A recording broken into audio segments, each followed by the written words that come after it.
We welcome you for this Bible study. इस Bible अध्ययन में आपका स्वागत है। We are studying on Psalms 34.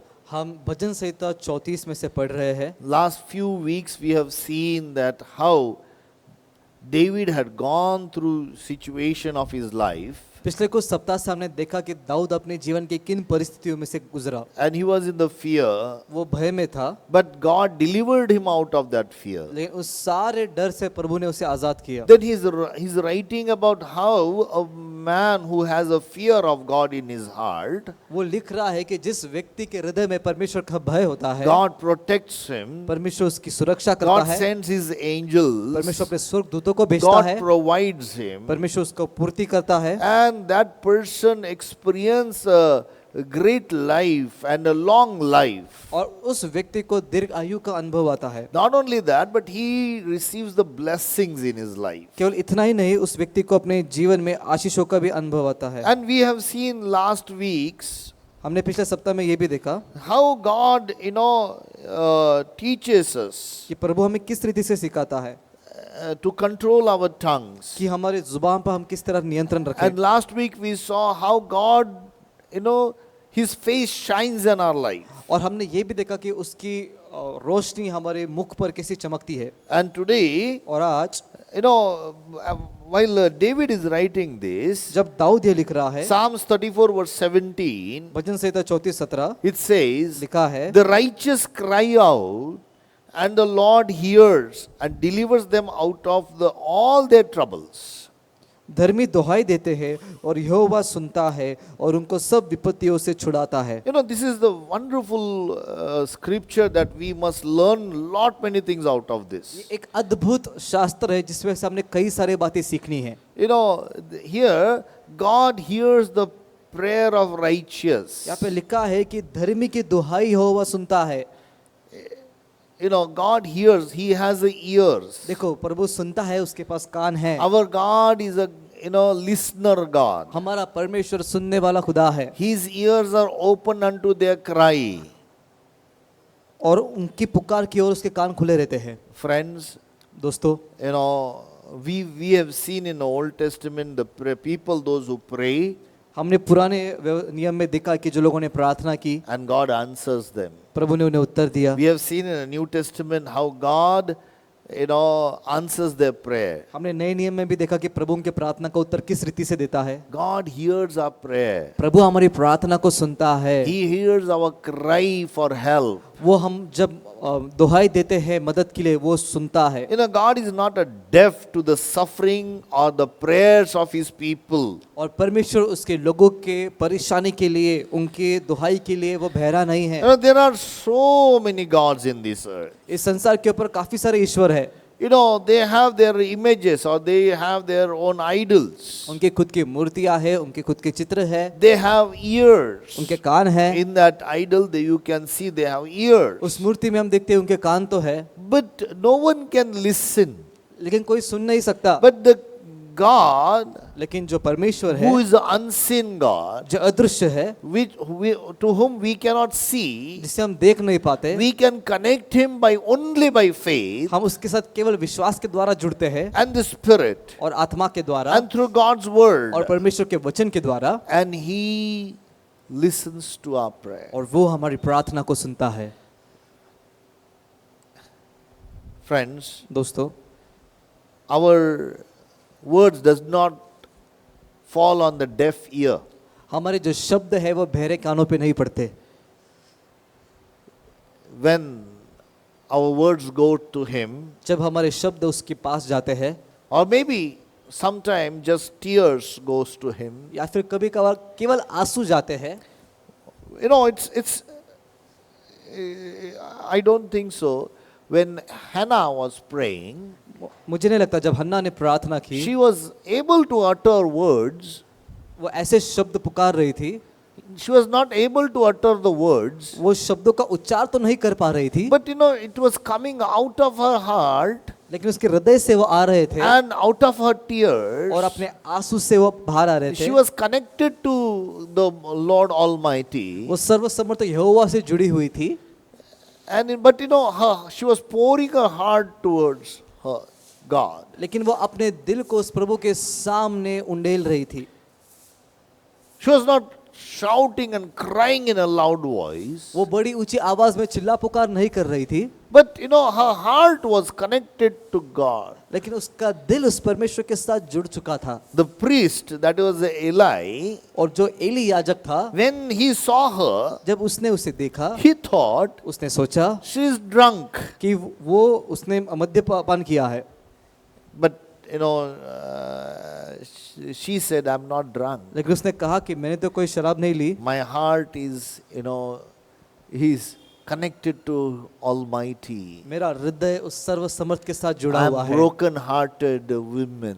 और मैं एक टूटी हुई दिल की स्त्री हूँ। And we know the story हम उस कहानी को आगे जानते हैं that, God heard her prayer. कि परमेश्वर ने उसकी प्रार्थना को सुना। But I don't hear any cry there. लेकिन वहां पर मैं किसी पुकार को नहीं सुनता But हूँ। friend, there was a cry from the heart. लेकिन दोस्तों वहां पे एक दिल से पुकार थी। The heart, the cry, and God hears the cry of the heart. और दोस्तों परमेश्वर उस दिल की पुकार को सुनता है। It's not just the formal prayers or very prayers that you say, no, I have prepared some words and organized the prayer words. There's nothing wrong that, okay? और जो हम प्रार्थना को बना कर लाते हैं, कुछ शब्दों की तैयारी करके हम आते हैं, हमें लगता है ये प्रार्थना अच्छे से होगी, इसमें कुछ गलत नहीं है। David says, I have, I have prepared my words and I'm just bringing into Almighty God that words. और दाऊद ये भी कहता है कि मैंने मेरे शब्दों को तैयार किया है और सर्वसमर्थ यहोवा के सामने उन शब्दों को मैं ला रहा हूँ। But friends, लेकिन God दोस्तों hears also the heart full of cries, heartfelt of cries. लेकिन परमेश्वर उस दिल के पुकार को, दिल के आंसू को भी सुनता है। The real cries that goes out of heart. जो उस दिल में से सचमुच एक पुकार निकलती है। God hears all that cries. परमेश्वर उन सारी पुकारों को वो सुनता In है। Exodus chapter 3 verse 7, निर्गमन उसका 3 अध्याय वचन it 7 says, लिखा है, I have surely seen the affliction of my people and I have heard their cry, for I know their sorrows. फिर यहोवा ने कहा कि मैंने अपनी प्रजा के लोग जो मिस्र में हैं उनके दुख को निश्चय देखा है, और उनकी जो चिल्लाहट परिश्रम कराने वालों के कारण होती है उसको भी मैंने सुना है। I don't know where does, and how does these children of Israel were crying. अब मैं नहीं जानता कि इस्राएल के लोग कहाँ पर और किस तरीके से चिल्लाहट कर But रहे they थे, were going through challenge. लेकिन वो चुनौती से गुजर रहे थे। They were, making bricks. वो ईंटें बना रहे थे, They were slaves of Pharaoh. वो फारो के गुलाम थे, And the Pharaoh, who was a new Pharaoh, was, persecuting them. और ये जो नया फिरौन था उनका सताव कर रहा था। And there was a cry that came out of their heart उनके दिल से एक पुकार आई, or out of their talk या फिर उनके बातचीत में से, or out of, I don't know how did they pray. मैं नहीं जानता उन्होंने किस रीति से प्रार्थना की। It is not mentioned there. यहाँ पे उसके बारे में कुछ लिखा नहीं है। The prayer is not mentioned in the Bible. उस प्रार्थना का इस वचन में कुछ But God विवरण नहीं है, responded. लेकिन परमेश्वर ने प्रतिसाद दिया। And God came down from heaven. परमेश्वर स्वर्ग से होकर नीचे आया। Because when you listen to the conversation between God the Father and Moses, क्योंकि जब हम उस संभाषण को सुनते जो परमेश्वर पिता और मूसा के बीच हुआ, and it says, I have come down by hearing the afflictions and the cry of my people. और वहाँ पे लिखा है कि मेरे लोगों का आक्रोश, उनकी पुकार सुनकर मैं नीचे आया हूँ। My brother, my sister, he just does not hear the prayers, but he acts on the prayer. मेरे भाइयों और बहनों, वो केवल प्रार्थना को सुनता नहीं, इतना ही नहीं है, बल्कि उस प्रार्थना के ऊपर वो कार्य भी करता है। But yes, it is also his time, हाँ, ये भी है कि उसका एक समय भी है, and it's also his way, और उसका मार्ग भी है, and he knows the best ways. और वो बेहतरीन मार्गों को And his जानता है, timing is the best time. और उसका समय बेहतरीन है। Sometime कभी कभार we think, hey, my prayer should be answered in this time. हमें लगता है कि मेरे प्रार्थना को उत्तर इसी समय मिलना चाहिए। Don't, friend, that is not our. But God knows his time, best time. नहीं दोस्तों, लेकिन परमेश्वर उसके उत्तम समय को जानता है। Now this, when I was thinking about Israelites, जब मैं इजराइलों के विषय में सोच रहा था, and when David writes that God hears the righteous one. जब दाऊद लिखता है कि परमेश्वर धर्मियों की सुनता है, And what I found out, और मैंने क्या पाया, the covenant people are the righteous people. जो वाचा के लोग हैं वो धर्मी लोग हैं। And the Israelites were the covenant people. Israel के लोग ये वाचा के लोग थे। We know that they were the descendants of Abraham. हम जानते हैं कि वो अब्राहम के वंशज है। And that's why इसी कारण I don't think so they were living a very righteous life. मैं नहीं जानता, मुझे नहीं लगता कि वो लोग काफी एक धर्मी जीवन जी रहे थे, Or they were, I don't think so they had any, that time tabernacle with them. और मुझे ये भी नहीं लगता कि उस समय उनके पास कुछ मिलाप का तंबू था। But it says they were righteous. लेकिन यहाँ पे लिखा है कि वे धर्मी But थे, it says God heard the cry. और ये भी लिखा है कि परमेश्वर ने उनकी पुकार को सुना। So what I think, तो मैं क्या सोचता हूँ the God answers the covenant people's cry. कि जो लोग वाचा के हैं उनकी पुकार को So सुनता है। covenant people are the righteous people in the eyes of God. तो परमेश्वर की नजर में जो लोग वाचा के हैं वो धर्मी हैं। We know for Abraham in Genesis chapter 15 verse 6, हम जानते हैं अब्राहम के लिए उत्पत्ति इसका 15 अध्याय वचन 6 में it says, लिखा है, it was considered to Abraham a righteousness because of his faith. कि अब्राहम को उसके विश्वास के कारण धर्मी गिना गया। Because his faith, it was considered he was righteous. क्यों? क्योंकि उसके विश्वास में ये गिना गया कि वो धर्मी है। And all the lineage of Abraham, और फिर the अब्राहम- physical lineage, और okay, अब्राहम की सारी शारीरिक वंशज they became righteous. वे भी धर्मी बन गए।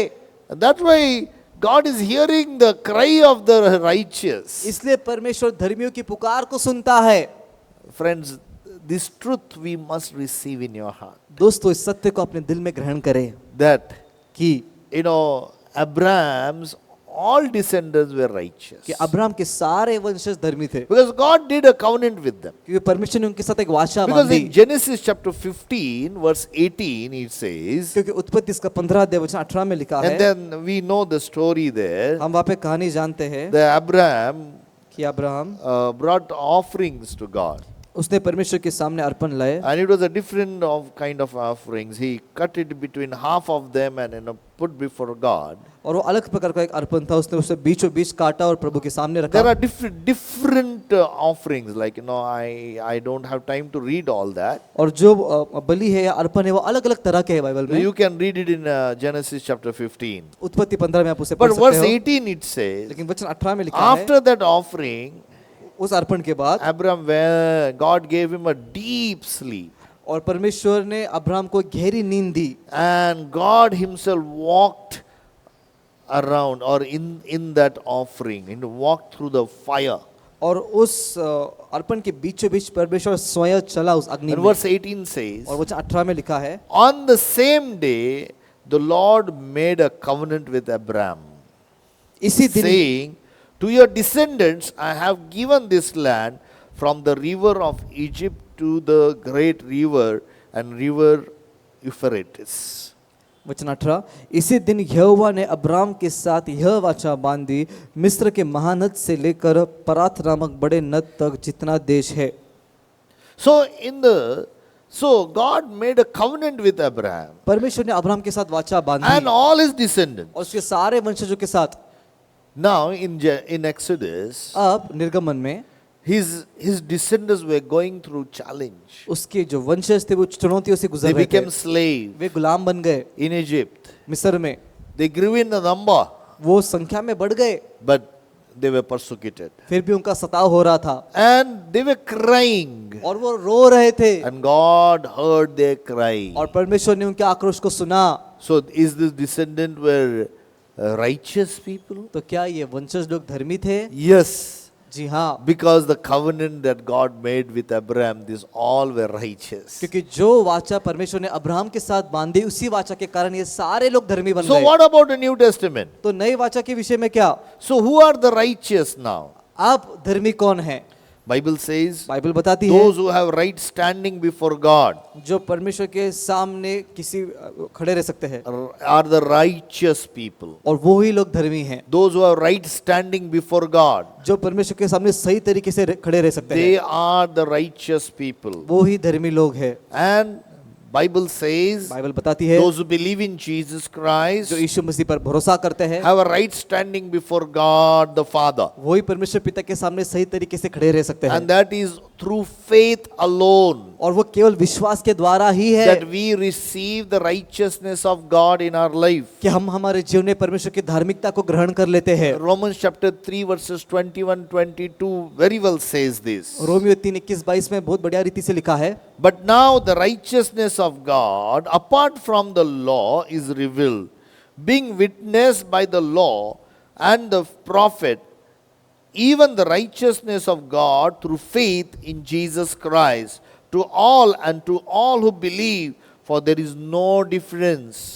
परंतु अब व्यवस्था से अलग परमेश्वर की वह धार्मिकता प्रकट हुई है जिसकी गवाही व्यवस्था और भविष्यवक्ता देते, अर्थात परमेश्वर की वह धार्मिकता जो यीशु मसीह पर विश्वास करने से सब विश्वास करने वालों के लिए है, क्योंकि कुछ भेद नहीं। This righteousness ये जो धार्मिकता is है for every believer who believes in Jesus Christ. ये सारे विश्वासियों के लिए है जो यीशु मसीह के ऊपर विश्वास करते So हैं। anybody who believes in Jesus can stand before him without fear, without sin, guilt. They can stand before God. तो अब जो कोई यीशु मसीह के ऊपर विश्वास करता है उसके सामने खड़े रह सकता है बिना किसी पाप के, बिना किसी दोष के, बिना किसी भय के। So it was not just an Old Testament covenant तो ये सिर्फ एक पुराने नियम की वाचा नहीं है that Abraham received and he became like righteous, and through him all his descendants became righteous. कि अब्राहम ने इसे ग्रहण किया, वो धर्मी बना, उसके द्वारा उसके सारे वंश के लोग भी धर्मी बने। Out from Abraham, God brought Jesus Christ. Abraham से ही परमेश्वर पिता ने यीशु मसीह को And लाया। Jesus died on the cross of Calvary for you and me. यीशु मसीह आपके और मेरे लिए उस कलवरी के सूली पर मरा And he was resurrected. और वो फिर से जीवित And he हुआ। went and stood before God. वो परमेश्वर पिता के सामने जाके खड़ा रहा And then he made a covenant with all believers. और फिर उसने सारे विश्वासियों के साथ एक वाचा बांधी। And because of his covenant, उस वाचा के कारण all we are the descendants of Jesus Christ. अभी हम सब यीशु मसीह के वंशज हैं।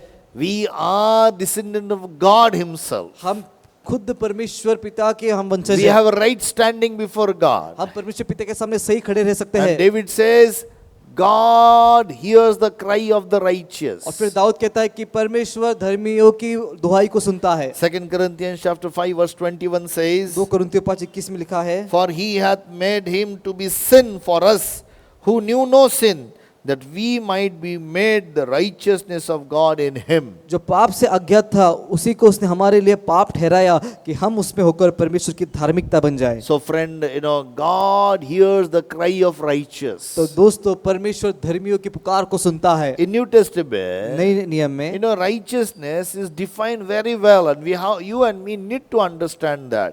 धार्मिकता की परिभाषा बहुत ही सुंदर रीति से बताई गई है और आपको और मुझे इसे समझ लेना है। In Romans, we have seen just now chapter 3 verses 22, अभी हमने देखा रोमियो के 3 अध्याय में से उसकी 22 आयत that we have righteousness कि हमारे अंदर धार्मिकता है through Lord Jesus Christ. प्रभु यीशु मसीह के ही द्वारा। But also, लेकिन ये Romans भी- chapter 10 verses 2 to 4, रोमियो 10 वचन 2 से 4 में now Paul was writing this to Romans. और पौलुस से रोमियो के लोगों को लिख रहा And he was है writing this for the, Romans were not Jews. और वो ऐसे रोमियो लोगों के लिए लिख रहा था जो रोम के लोग यहूदी नहीं थे And he is writing about Jews to them. और वो यहूदियों के विषय में उनको लिख रहा है। And let's read Romans chapter 10 verse 2. और हम पढ़ेंगे रोमियो उसका 10वां अध्याय वचन 2। For I bear them witness that they have a zeal for God, but not according to the knowledge. क्योंकि मैं उनकी गवाही देता हूँ कि उनको परमेश्वर के लिए धुन रहती है परंतु बुद्धिमानी के साथ नहीं। So these guys, they had a zeal for God, देखो इन लोगों को परमेश्वर के लिए एक धुन तो थी but they didn't have the knowledge. लेकिन उनके पास इसकी बुद्धि नहीं थी। And Bible also very well और says, बाइबल हमें अच्छी रीति से ये भी बताती है my people are destroyed the lack of knowledge. और ज्ञान के कमी होने के कारण मेरे लोगों का नाश होता है। See, it never says my people are destroyed because of Satan. और ऐसा कभी नहीं लिखा है कि शैतान के कारण मेरे लोगों को नाश होता है। No, it's not written that way. उस रीति से नहीं लिखा है। God says, परमेश्वर यो my कहता है, people मेरे लोग are destroyed by the lack of knowledge. ज्ञान की कमी के कारण उनका नाश होता है। In fact, in Isaiah chapter 5 verse 13 it says, यशायाह उसका 55 यशायाह का 5:13 में लिखा है, my people have gone into bondage because of lack of knowledge. और मेरे लोग बंधन में जा चुके हैं ज्ञान की घटी के कारण।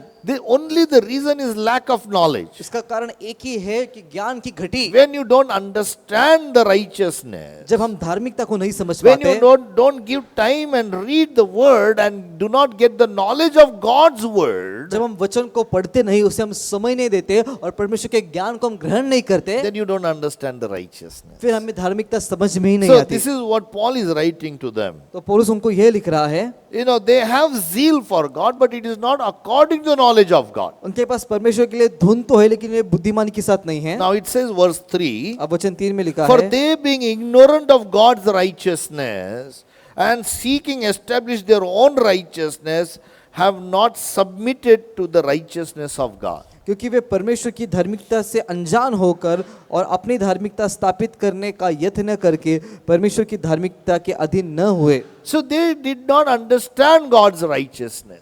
उन्हें परमेश्वर की धार्मिकता समझ में ही नहीं आई। God is a holy God. परमेश्वर एक पवित्र परमेश्वर He है, is a righteous God. वो एक धर्मी परमेश्वर है। And they, you know, when God gave law to Jews, जब परमेश्वर ने यहूदियों को व्यवस्था दी, there was 613 laws. 613 नियम थे। Every Jew said, hey, we will obey the law. हर एक यहूदी ने कहा कि हम इस व्यवस्था का पालन They करेंगे। did not understand उन्हें that समझ में नहीं they आया। don't have that ability in their flesh to obey all these laws. क्योंकि शरीर के स्वभाव में वो क्षमता नहीं थी कि इन सारे नियम का वो आज्ञा पालन करे। If you obey 612 laws अगर हम 612 नियम को हम पूरा करते हैं and one law you did not obey, और फिर हमने एक ही व्यवस्था को हमने पूरा नहीं किया, so all other 612 laws what you have obeyed is waste, और no फिर use. जो भी 612 व्यवस्था को नियम को हमने पूरा किया है वो व्यर्थ ठहर जाते हैं, No use. उसका कुछ भी फायदा नहीं होता। That's what James says. यही याकूब कहता है। My brother, my sister, मेरे भाइयों और बहनों, you and me have to understand this. आपको और मुझे यह समझना है That we cannot be righteous by our own righteousness. कि हम हमारे खुद की धार्मिकता से हम धर्मी नहीं बन सकते हैं।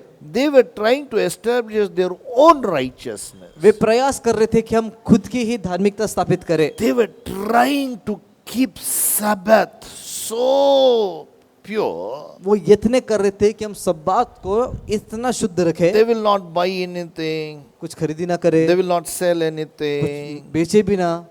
Even there are some Jews what I was reading, they used to do nothing on that Sabbath day. कुछ लोग थे यहूदी लोग, मैं उनके विषय में पढ़ रहा था, उस शब्बात के दिन वो कुछ भी नहीं करते।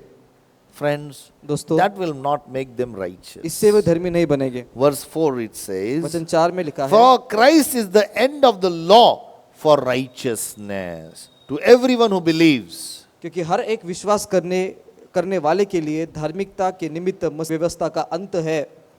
But Jews were trying to obey the law. लेकिन जो यहूदी लोग हैं वो प्रयास कर रहे थे कि हम उस व्यवस्था को पूरा करें। But after Jews, now Christians, though believe in Jesus अब Christ, यहूदियों के बाद जो मसीह लोग जो यीशु के ऊपर भरोसा करते they हैं, were trying to obey the law and also believe in Jesus Christ. वे प्रयास कर रहे थे कि हम व्यवस्था को भी पूरा करें और यीशु के ऊपर भी भरोसा करें। And Paul writes to them in the book of Galatians, और गलतियों की किताब में पौलुस उनको लिखता है, "Oh, foolish हे मूर्ख Galatians, मूर्ख गलती के वासियों, who told you to do like that? किसने तुमसे ये करने के लिए कहा? Do you receive miracles by faith or by obeying the law?" जो चमत्कार तुम्हें प्राप्त होते हैं वो तुम्हें विश्वास के द्वारा मिलते हैं या व्यवस्था को पूरा करने के It's कारण मिलते only हैं? by faith in Jesus ये Christ केवल यीशु मसीह के ऊपर के विश्वास के that you कारण and है me become righteous. कि आप और मैं हम धर्मी बन जाते That's हैं। what Paul is writing here. ये पौलुस यहाँ पे लिखता है। My brother, my sister, मेरे भाइयों और this बहनों, is what we have to understand and we need to obey this. आपको और मुझे ये समझना है और इसका हमें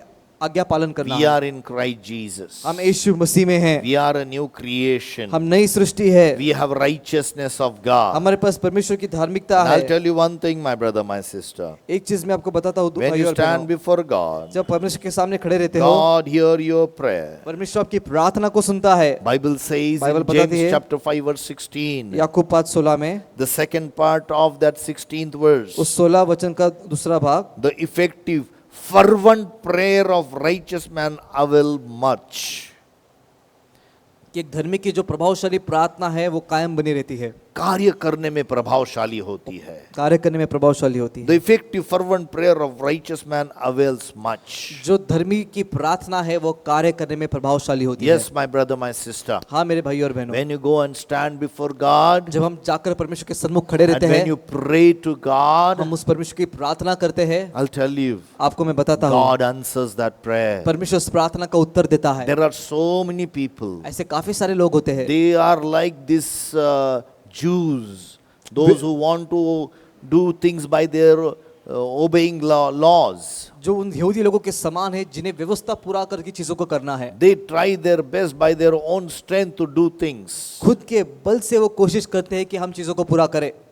They don't go to God the Father. वो परमेश्वर पिता की ओर नहीं जाते। We see our Lord Jesus Christ हम हमारे यीशु मसीह को देखते for हैं, every day, प्रतिदिन के लिए, every moment. प्रति क्षण के He लिए was dependent on God. वो परमेश्वर पिता पर निर्भर था। Praying is dependency on God. प्रार्थना का अर्थ है परमेश्वर के ऊपर निर्भर रहना। My brother, my मेरे sister, भाइयों और बहनों, you and me have received the righteousness. आपने और मैंने इस धार्मिकता को पाया है। Let this righteousness should not go in waste. ये जो धार्मिकता है ये व्यर्थ ना ठहरे। Go and stand before Father. जाके पिता के सन्मुख खड़े रहो, Pray for your अपने family. परिवार के लिए प्रार्थना करो, Pray for every situation of your life. आपके जीवन के हर एक परिस्थिति के लिए प्रार्थना करें। Sometime कभी कभार you have everything at home. आपके पास घर में सब कुछ होता You है, don't need आपको anything. किसी चीज की आवश्यकता And you नहीं think है, I don't need to pray. फिर आपको लगता है कि मुझे प्रार्थना की आवश्यकता नहीं है। Stand before God and thank God for that. प्रभु के सामने खड़े रहकर उस चीजों के लिए धन्यवाद दो। Pray for people do not have that things. और जिन लोगों के पास ये चीजें नहीं है उनके लिए प्रार्थना करें। There are so many people suffering in this world.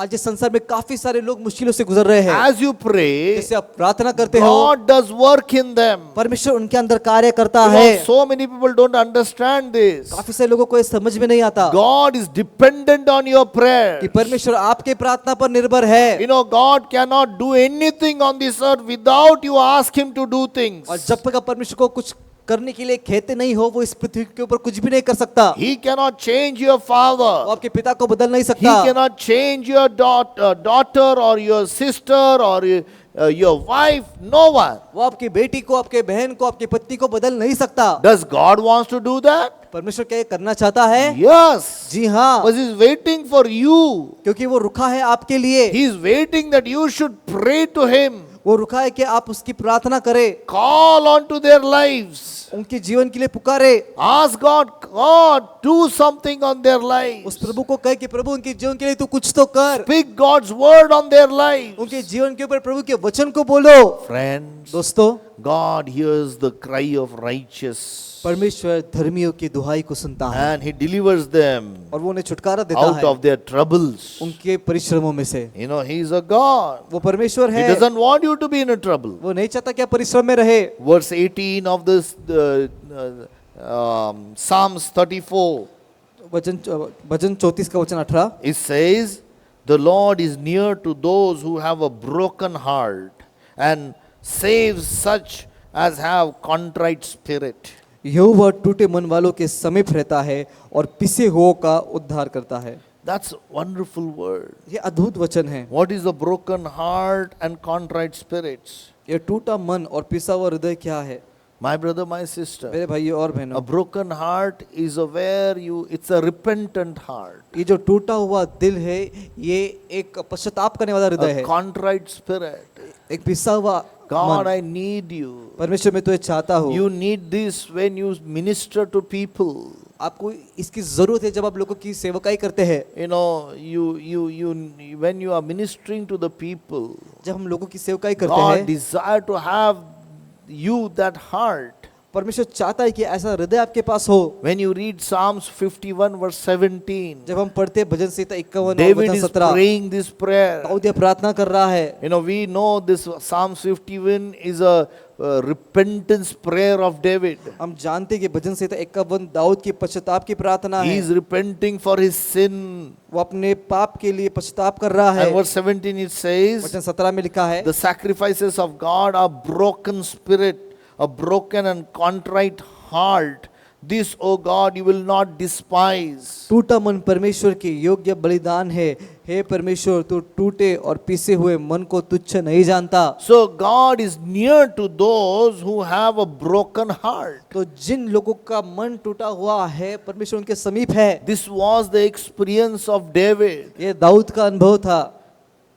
Friends, दोस्तों, when you go near to जब God, हम परमेश्वर के करीब जाते हैं, you go with your broken heart. हमारा टूटा हुआ हृदय लेके हम जाते हैं। You stand before God. हम उसके सन्मुख खड़े रहते हैं। God, I need you. प्रभु, मुझे तेरी जरूरत है। You know, Psalms 147 verse 3 says, और भजन संहिता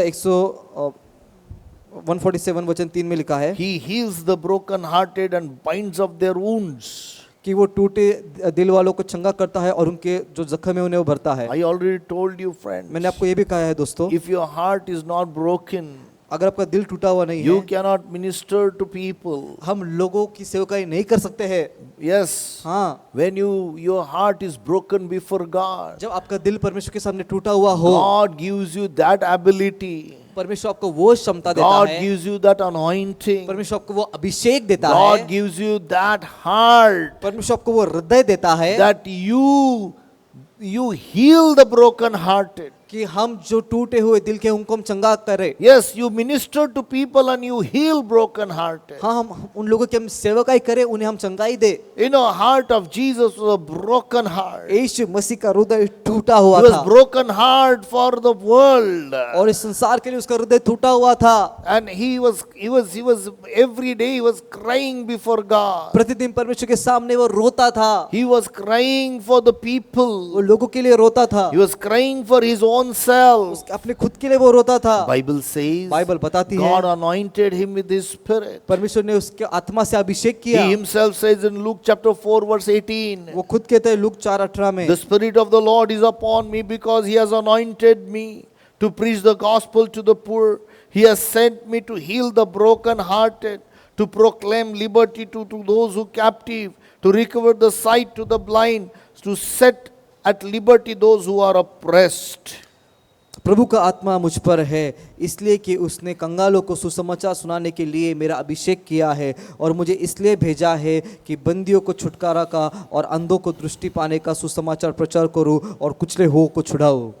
He has sent me to heal the broken-hearted. उसने मुझे भेजा है कि जो टूटे दिल के हैं उन्हें मैं चंगा करूं।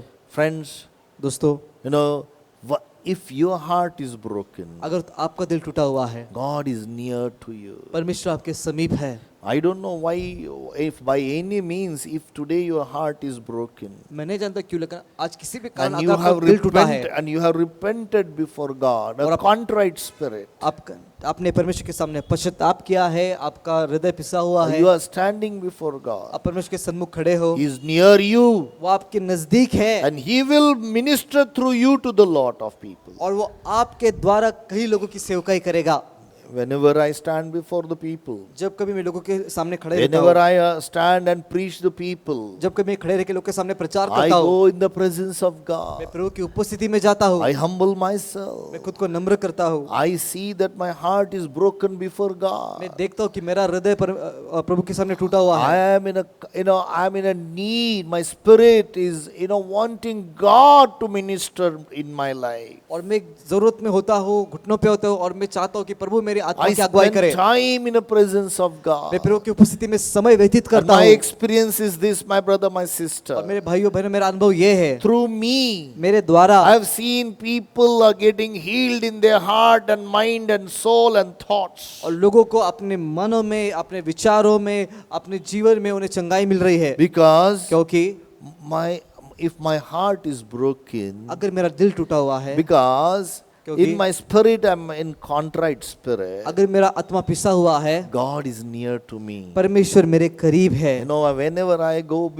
on pulpit, जब कभी मैं इस मंच पे आता हूँ, before that I spend time with God. मैं उसके पहले प्रभु के साथ समय व्यतीत करता हूँ। This is the truth, friend, that you and me have to accept this. दोस्तों, ये सत्य जो आपको और मुझे ग्रहण करना है। You and me, every day, Jesus was ministered to so many people.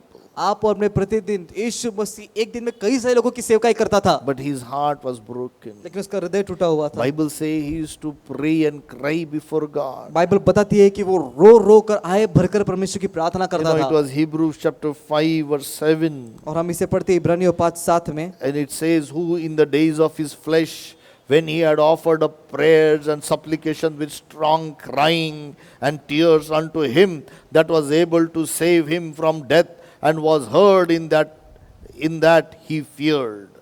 यीशु ने अपने देह में रहने के दिनों में ऊंचे शब्द से पुकार पुकार कर और आंसू बहा बहा कर उससे जो उसको मृत्यु से बचा सकता था प्रार्थनाएं और विनती की, और भक्ति के कारण उसकी सुनी गई। So in the days of flesh are all these 3.5 years, okay? और दोस्तों, उसके देह के दिनों में और इन सारे 3.5 सालों के Or समय maybe में, all 33 years and 33.5 years. या फिर इन सारे 33.5 सालों में He was praying. वो प्रार्थना करता था, He was crying. वो पुकारता था, He was saying, Lord, save me from the death. वो कहता था कि प्रभु मुझे इस मृत्यु से तू बचा। So many people don't understand death is not just dying by physical. और काफी सारे लोग इसे समझ नहीं पाते कि मृत्यु का अर्थ शारीरिक रीति से मरना At the नहीं है। time of Jesus, यीशु के समय में that death would be a sin. वो मृत्यु था पाप। At right now in the New Testament, अभी नए नियम में Jesus destroyed that sin. यीशु ने इस पाप को नष्ट किया है। That's why those who are believers, after sinning, they don't die in the spirit.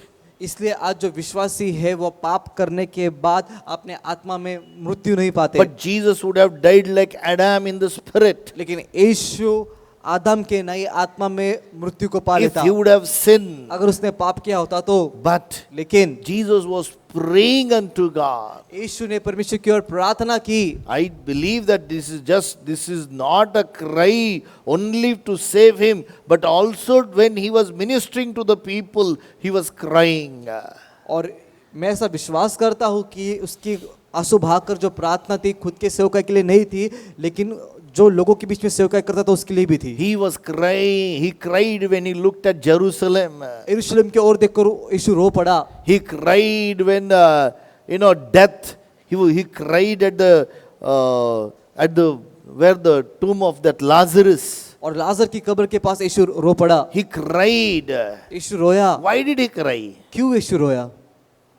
It was not the purpose of God that man should die. क्योंकि परमेश्वर की ये इच्छा नहीं थी कि मनुष्य मृत्यु पाए। It was man who chose that. मनुष्य ने इसका चुनाव किया। Man chose the death. मनुष्य ने मृत्यु का चुनाव किया। Adam chose the sin. आदम ने पाप का चुनाव किया। Adam chose the disobedience. आदम ने चुनाव किया कि मैं परमेश्वर की बात नहीं मानूंगा, But लेकिन Jesus chose the life. यीशु ने जीवन को चुना। If you have accepted Jesus Christ, अगर आपने यीशु मसीह को चुना you are है, choosing the life.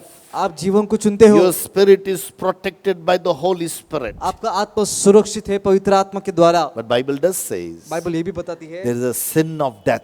एक मृत्यु की ओर जाने वाला पाप है। Today is not that subject. आज का मेरा विषय वो नहीं है, But लेकिन my brother, my मेरे sister, भाइयों और बहनों, he is close to those who are like contrite spirit and broken hearted. और जिनका हृदय टूटा हुआ है, जिनका आत्मा पिसा हुआ है, उनके यीशु करीब है। Verse 19 of Psalms 34 says, भजन संहिता 34 के वचन 19 में लिखा many है, are the affliction of righteous, but the Lord delivers him out of them all. और धर्मियों के तो काफी सारे परिश्रम होते हैं, लेकिन परमेश्वर उन्हें उन सब में से बचाता है। Yes, the righteous has to go through the afflictions. हाँ, धर्मी पर तो बहुत विपत्ति आती है। As you stay in this world, जैसे आप इस संसार में जीते हो, as you are walking by faith, जैसे आप विश्वास से चलते हो, there are lot of afflictions that you go through. आप काफी सारी विपत्तियों से गुजरते हो। At your workplace, आपके काम के जगह पर, in your own life, आपके खुद के जीवन में lot of affliction comes. काफी सारी विपत्ति आती है, But लेकिन that's what prophesied about you and me. ये आपके और मेरे विषय में भविष्यवाणी की गई है। That's what it has been spoken. ये लिखा गया है Many are the afflictions of the righteous, कि धर्मियों की तो विपत्तियां काफी सारी है, but the Lord delivers him out of them all. परंतु यहोवा उसको उन सब से मुक्त करता है। In 2 Timothy chapter 3 verses 10 to 12, दूसरा तीमुथियुस उसका तीसरा देवचन 10 से 12 it says, लिखा है, but you have carefully followed my doctrine, manner of life, purpose, faith, long-suffering, love, perseverance, persecution, affliction, which happened to me at Antioch, at Iconium, at Lystra, what persecutions I endured, and out of them all the Lord delivered me. Verse 12, yes, and all who desire to live godly in Christ Jesus will suffer persecution. परंतु तूने उपदेश, चाल चलन, मनसा, विश्वास, सहनशीलता, प्रेम, धीरज और सताए जाने और दुख उठाने में मेरा साथ दिया, और ऐसे दुखों में भी जो अंतिकिया और इकोनियम और लुस्त्रा में मुझ पर पड़े थे, और अन्य दुखों में भी जो मैंने उठाए हैं, परंतु प्रभु ने मुझे उन सब से छुड़ा लिया। पर जितने मसीह यीशु में भक्ति के साथ जीवन बिताना चाहते हैं वे सब सताए जाएंगे।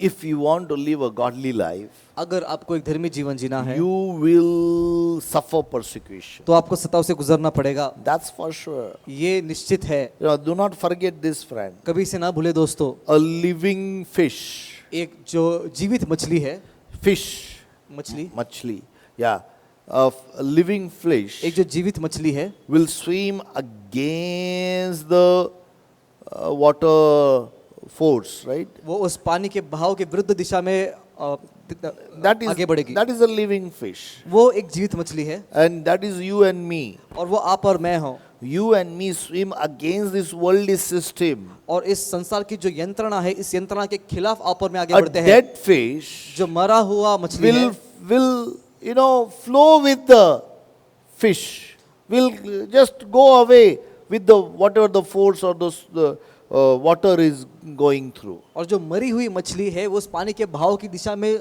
निकल जाएगी। That's what we see in this world. हम इस संसार में यही देखते हैं। When we are going through afflictions and persecution, जब हम परिश्रमों से गुजरते हैं, it means you are not compromising. इसका अर्थ यह है कि हम If you are compromising, अगर आप समझौता करते हैं, then you are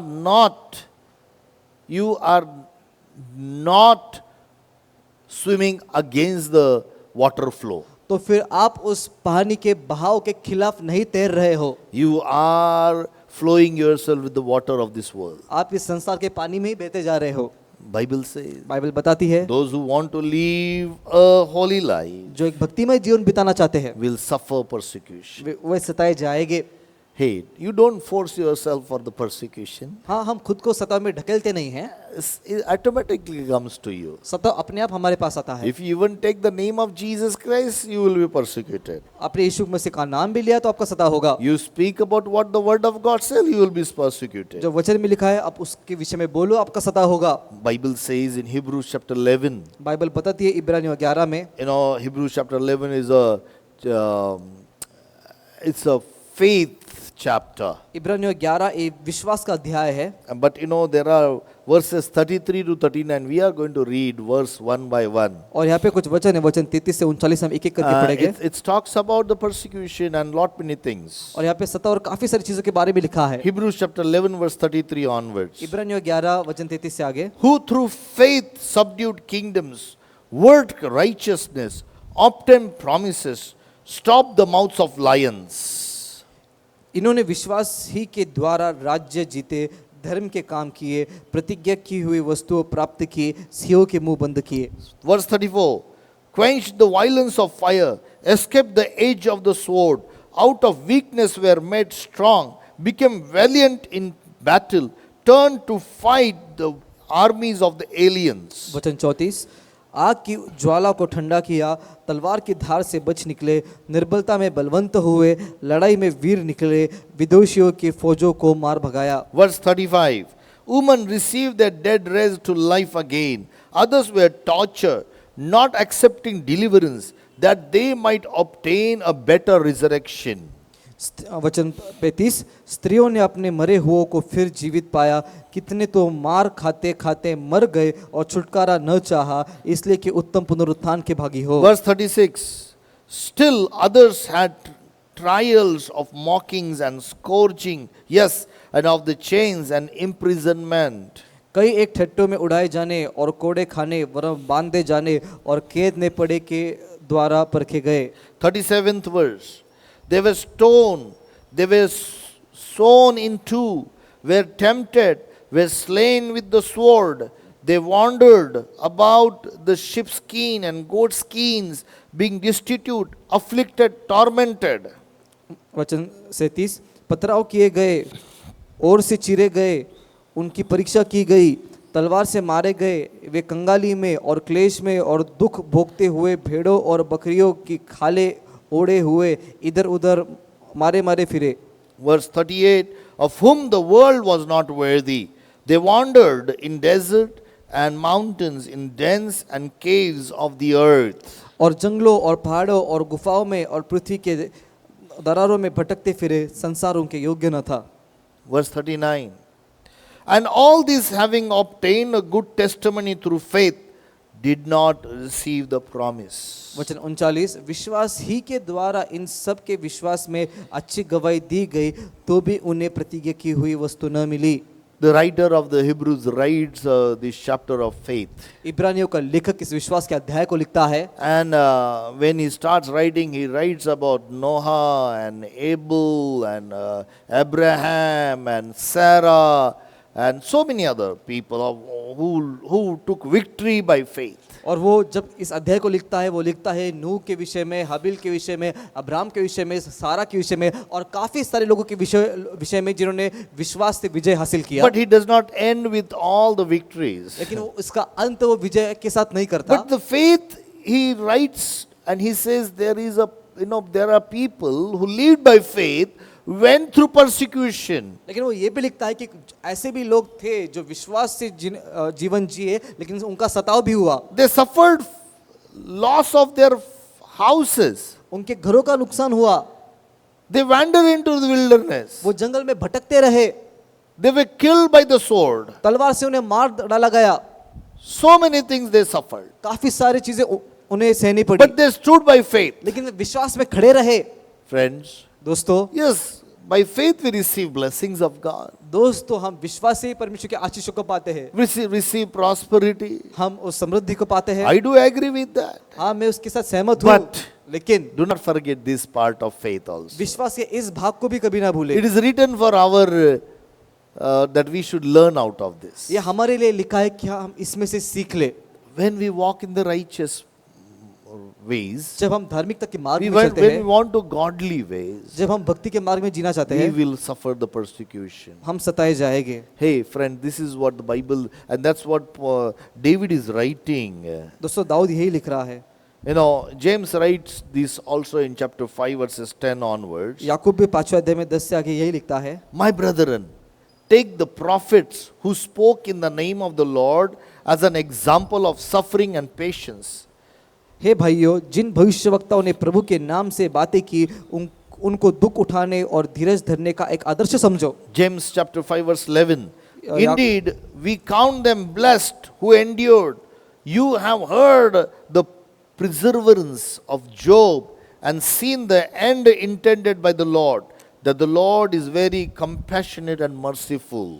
वचन 11, देखो हम धीरज धरने वालों को धन्य कहते हैं। तुमने अय्यूब के धीरज के विषय में तो सुना ही है, और प्रभु की ओर से जो उसका प्रतिफल हुआ उसे भी जान लिया है, जिससे प्रभु की अत्यंत करुणा और दया प्रकट होती है। You know, he's writing about Job. How did he suffer things? वो अय्यूब के विषय में लिख रहा है, जिस तरह से अय्यूब ने उस परिश्रमों से गुजरा। But praise God, he just not stops at the suffering. लेकिन प्रभु की स्तुति हो, परिश्रमों में नहीं रुकता। But he says, वो लिखता है, you know how he received blessings at the end. What was his end? वो उसके अंत के विषय में आखिर के बारे में लिखता है कि उसे आखिर में कैसा He, आशीष मिला। he received double portion of blessings. उसे उसके आशीषों का दुगना हिस्सा मिला। So God doesn't want you to just suffer. परमेश्वर ऐसे नहीं चाहता कि आप केवल सहते रहे But after that, उसके बाद surely you will receive the blessing. निश्चित रीति से आप आशीष को पाओगे। Blessings is for sure. आशीष निश्चित रीति से है। Always good things. हमेशा अच्छी चीजें You might receive this in this world or maybe in the coming world. आपको इस संसार में मिलेगी या आने वाले जगत में मिलेगी। But I believe if even you face for the righteousness, you suffer for righteousness, God blesses you in this world, friend. लेकिन दोस्तों मेरा ये विश्वास है, अगर धार्मिकता के कारण इस संसार में आपका छल होता है When तो you- प्रभु यही पे आशीष देगा। When you go through that, जब आप इससे गुजरते हो you feel bad. आपको बुरा लगता है, But लेकिन God is good God. परमेश्वर भला परमेश्वर Verse है। 12 says वचन 12 में लिखा of है, James chapter 5, Yakub 5, but above all, my brethren, do not swear either by heaven or by earth or with any other oath, but let your yes be yes and your no be no, lest you fall into judgment. James chapter 5 verse 12. याकूब 5:12 पर हे मेरे भाइयों, सबसे श्रेष्ठ बात यह है कि शपथ ना खाना, न स्वर्ग की, न पृथ्वी की, न किसी और वस्तु की, पर तुम्हारी बातचीत हाँ की हाँ और नहीं की नहीं हो। I want to end my Bible study today, friends. दोस्तों आज का बाइबल अध्ययन हम खत्म करना चाहते हैं And I want to end this Psalms 34. और भजन संहिता 34 भी खत्म करना चाहते हैं। Verse 20 it says, वचन 20 में लिखा है, He guards all his bones. उसकी हड्डियों को सुरक्षा देता है। Yes, you might go through persecution, but God is a God who guards you. हाँ, हम उस सताव से गुजरेंगे, लेकिन परमेश्वर हमारी सुरक्षा करता है। Again, this is the prophecy of Lord Jesus, for the Lord Jesus Christ. Not a single bone of his was broken. फिर से भविष्यवाणी है प्रभु यीशु मसीह की कि उसकी एक भी हड्डी ना टूटी। He guards all his bones, not one of them is broken. वो उसकी हड्डी की रक्षा करता है और उनमें से एक भी टूटने नहीं पाती। Amen. आमीन। Evil shall slay the wicked. Evil shall slay the, verse 21 of Psalms 34, verse 21, evil shall slay the wicked and those who hate the righteous shall be condemned. दुष्ट, वचन 21-34 का, दुष्ट अपनी बुराई के द्वारा मारा जाएगा और धर्मी के बैरी दोषी ठहरेंगे। Itself, evil will, destroy the wicked. यहाँ पे लिखा है दुष्ट अपनी बुराई के द्वारा Evil मारा will जाएगा। destroy the wicked. दुष्ट अपनी बुराई के द्वारा मारा Oh जाएगा। my God. अरे बाप रे। Itself, those who do the evil thing, जो बुरा करते हैं by the evil only they will be destroyed. उस दुष्टता के द्वारा ही उनका नाश होगा। And those who hate the righteous will be condemned. और जो धर्मी के बैरी दोषी ठहरेंगे। The condemnation is at the end of the friend that we know that is for them God has prepared a place called hell. और दोस्तों हम जानते हैं कि अंत में उनका वो न्याय होने वाला है, प्रभु ने उनके लिए वो नरक अग्नि बनाई है। It is not for the men. वो इंसानों के लिए नहीं है, It was meant for the angels, those who have rebelled against God. वो उन दूतों के लिए बनाया गया था जिन्होंने परमेश्वर के खिलाफ विद्रोह किया। The evil one and his angels. जो दुष्ट है उसके लिए और उसके दूतों के लिए, Not for men. इंसानों के लिए नहीं। But there will be few men. लेकिन कुछ लोग होंगे, There will be some people who will not repent. जो लोग होंगे जो मन नहीं फिराएंगे। After understanding and knowing God Almighty, उस समर्थ परमेश्वर को जानने के बाद, समझने के they बाद, will hate the righteousness of God. वो परमेश्वर की धार्मिकता से नफरत There करेंगे। are people those who hate righteousness right now, friend. दोस्तों आज भी ऐसे कुछ लोग हैं जो धार्मिकता से नफरत करते हैं, And one day एक दिन they will be condemned. उनको दोष लगाया The जाएगा। last word of Psalms 34. आखिरी वचन 34 वचन का, The Lord redeems the soul of his servants. यहोवा अपने दासों का प्राण मोल लेकर बचाता है And none of those who trust in him shall be condemned. और जितने उसके शरण थे उनमें से कोई भी दोषी न ठहरेगा। Bible says, बाइबल बताती है those who accept Jesus Christ, जो यीशु मसीह को ग्रहण करते they हैं have passed from the death to life. वो मृत्यु से जीवन में पार जा चुके हैं। If you have accepted Jesus Christ, अगर आपने यीशु मसीह को ग्रहण किया है, you will never be condemned. आप कभी दोषी नहीं ठहरेंगे। He will redeem his servant. वो अपने दासों को आजाद करेगा। And that's what he says in Psalms 34 about himself. वो अपने खुद के बारे में भजन संहिता 34 में यही कहता है, You are redeemed and I am redeemed in New Testament through the blood of Jesus Christ. आप और मैं नए नियम में छुड़ाए गए हैं यीशु मसीह के लहू के द्वारा। And those who trust Him जो उसके ऊपर भरोसा करते will हैं not be condemned. उनके ऊपर दोष नहीं There है। is no condemnation to them those who are in Christ Jesus. जो मसीह यीशु में हैं, अब उनके ऊपर दंडाज्ञा नहीं है। You are not condemned. आपके ऊपर दंडाज्ञा नहीं है, You are blessed. आप आशीषित हो। My brother, my sister, मेरे भाइयों और if you बहनों, have accepted Jesus Christ, अगर आपने यीशु मसीह को ग्रहण कर लिया है, walk in Him by faith. उसमें ही चलो विश्वास के द्वारा। You have righteousness of God. आपके पास परमेश्वर की धार्मिकता है, Stand before Him. उसके सामने खड़े रहो। He hears your cry वो आपकी दुआई को सुनता है and He is near to you. और वो आपके समीप है। He just walks with you. वो आपके साथ चलता है। May God bless you. परमेश्वर आपको आशीषित करे। Have a blessed time. आपका समय आशीषित हो।